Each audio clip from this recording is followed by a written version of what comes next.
Okay, now I'm going to unbox the CPU cooler for my computer build, which is the Corsair H80i. So let's take a look at the box itself first.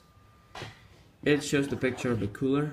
So that's the water block slash pump, and that's the radiator and the fan. The fan of which is the Corsair SP120L, which is like the cheaper version of the retail Corsair SPs and AFs. So it's designed for static pressure, and it's 120mm fan, since the radiator is also 120mm. It's designed for AMD and Intel. It's a liquid cooler, all in one, and it has a Corsair Link software, which I think is pretty cool. It lets you monitor the water temperatures and the CPU temperatures too. Also the fan RPMs, and the fan can be controlled. Also the pump RPM can also be controlled. So Corsair Hydro series, Corsair nothing on that side. And here just talks a lot about what's it about.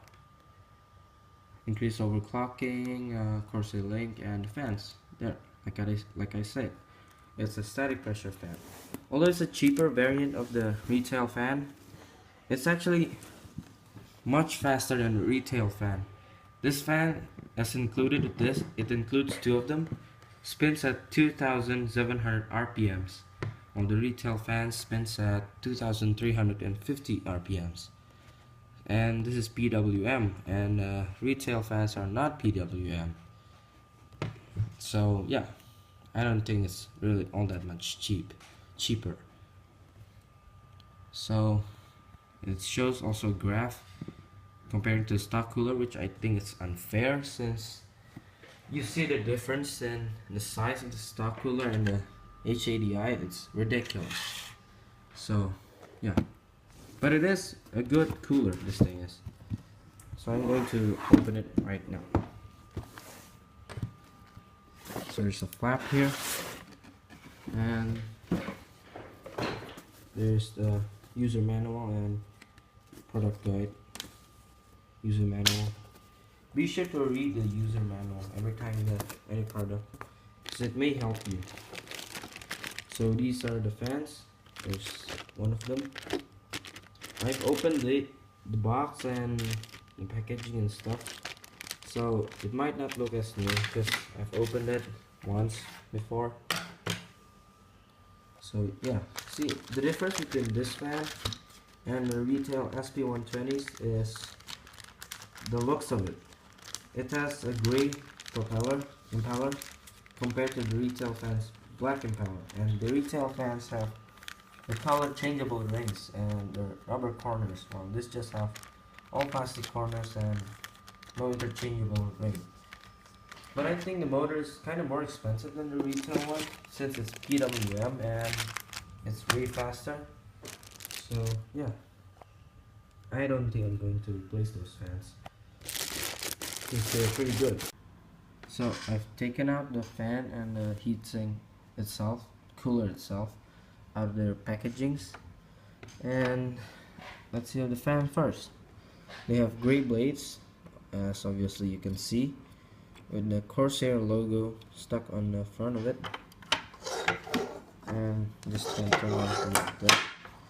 And their plastic seems to be of reasonable quality, really, and they have a 4-pin PWM connector. The back part of the fan has also the Corsair sticker and their specifications and where it's made, just China. And there's one interesting thing about this fan. As you can see from here, there's like places for wires to go through. So I think this is supposed to be an LED designed for LED fan, the casing is. And it even has like sort of like pre-drilled holes here. Although it doesn't go all the way through, you could maybe drill it yourself and put your own LEDs, which would be pretty cool. But yeah, it's there. It's kind of weird too. And as from what I've seen with the new Corsair AF series 120 LED series fans, which uses this type of frame. I think they derive from the Corsair AF series 130L fans, which Corsair just drilled LEDs through them and run the cables. So I think it would be pretty cool if Corsair made LED fans of the SP series, since these seems to be decent fans. And yeah, let's not go to the cooler itself. So the pump itself is powered by a SATA connector, and a 3-pin power connector is used for the tachometer for the pump. The radiator uses a pretty thick radiator, although the fan density is not much, but as long as you have a thick radiator and you get 2 fans and push pull, or even just single fan, just pretty high speed and static pressure like this one, you could get pretty much the same cooling as a high fan density radiator of the same thickness and size. The fans are spin at 2700 RPM again, if I haven't mentioned it. So yeah, let's see the hoses itself. These seem to be made of rubber, which I think it is. They're pretty thick rubber hoses, and it also says in the box, it says it's a thick anti-evaporation, large diameter, easy to bend tubing right there. And this is the pump itself. So the Corsair logo, it glows when you turn on the pump, and using the Corsair Link software, you can actually change the color of the LED inside that, since it's an RGB LED if I'm not wrong. And the pump itself also has 2 custom-made connectors. These seem to be used for the fans, but they require special adapters just included. I'm gonna show later.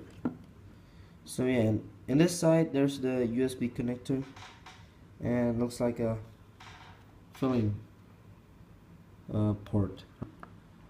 And I don't think you're gonna get much improvement by replacing the thermal grease or paste that is included with this. So I'm just gonna use that. And if you buy this thing, or pretty much any cooler, it's a better thing to do is use the supplied one, and if it has really bad temps, then you replace it, but that is very unlikely. So yeah, I'm gonna show you the rest of the accessories. These are the cables. I'm gonna take it out of the plastic bag and show you what are these. So the cables are the adapter for the fan, just this one. As I said, it looks like it's custom made, so they just go in right there. And the other end, which has 2 4-pin fan connectors, go to the fans, like that, just like that, because it's the standard 4-pin connector. And the other one is the Corsair Link cable, or just a plain old USB cable, just meant to be connected to the pump, and an internal USB 2.0 header. So it doesn't support USB 3, but you know, it doesn't matter. So now the next thing is, and the last thing is, the mounting hardware. So there it is. Oh, and there's also the screws, which is included to install. As you can maybe see, these are the screws for the fans. These are the for mounting it, and these are for the LGA 2011 mounting pieces. These things are. And yeah, and there's also the AMD mounting kit, which is these pins right here, and that, and these are for the fans. So let's see the mounting hardware itself. This is the AMD one. You're gonna use the pins right there. So it's just a clip-on magnetic mounting system, just like that. So it's a pretty cool mounting system, from what I think so. It allows you to switch between sockets really easily. This is the back plate for Intel, I guess. Yep. And this is the mounting hardware for the pump for Intel. And it just snaps on just like that too. Although there's the plastic and the packaging that's blocking it, so it doesn't snap on really good. So yeah. I think that's pretty much it. There's nothing else on the box. And yeah, thank you for watching. Like the video if you like it.